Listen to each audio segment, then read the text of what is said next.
তুমি কি কখনো ভেবেছ কেন কিছু কথা বছরের পর বছর মনে থেকে যায়? কারণ সেই কথাগুলো আমাদের হৃদয় ছুঁয়ে যায়।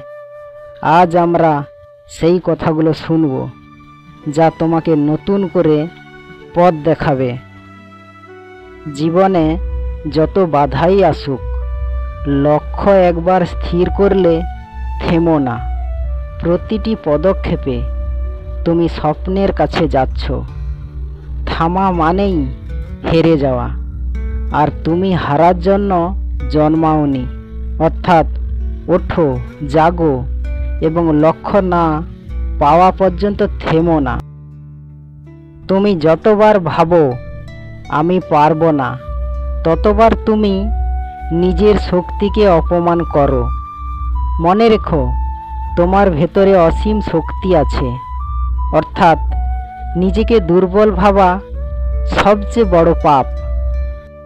বিশ্বাস তোমাকে শক্তি দেয়, আর অবিশ্বাস তোমাকে ভেঙে দেয়। তাই নিজের উপর বিশ্বাস রাখো, পথ সহজ হয়ে যাবে। অর্থাৎ বিশ্বাসে শক্তি, অবিশ্বাসে দুর্বলতা। ভয় তোমার পথ রোধ করে না, ভয় তোমার মনকে রোধ করে। ভয় ভাঙো, নিজেকে মুক্ত করো। অর্থাৎ ভয় করো না, তুমি অজেয়। বাধা মানে তোমাকে থামানো নয়, তোমাকে প্রস্তুত করা। যত বড় চ্যালেঞ্জ, তত বড় জয়ের গল্প। যেদিন তুমি নিজের উপর পূর্ণ বিশ্বাস করবে, সেদিন সাফল্য তোমার কাছে আসবে।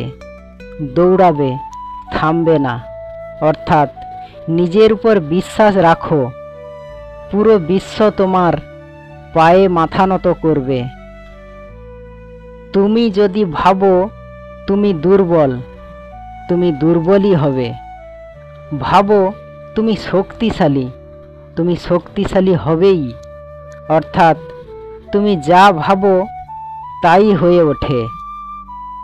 ফল নয়, কর্মকে ভালোবাসো। ফল তোমার হাতে নয়, কিন্তু কর্ম তোমার হাতে। অর্থাৎ কাজ করো, ফলের আশা ছেড়ে। ঘৃণা ধ্বংস করে, ভালোবাসা গড়ে তোলে। ভালোবাসো, তবেই জীবন সুন্দর হবে। অর্থাৎ যে ভালোবাসে সেই বাঁচে। শক্তি মানে শুধু শরীর নয়, মানসিক দৃঢ়তাও। মন, শরীর, আত্মা সব দিকেই শক্তিশালী হও। অর্থাৎ শক্তি জীবনের মূল, দুর্বলতা মৃত্যুর মূল।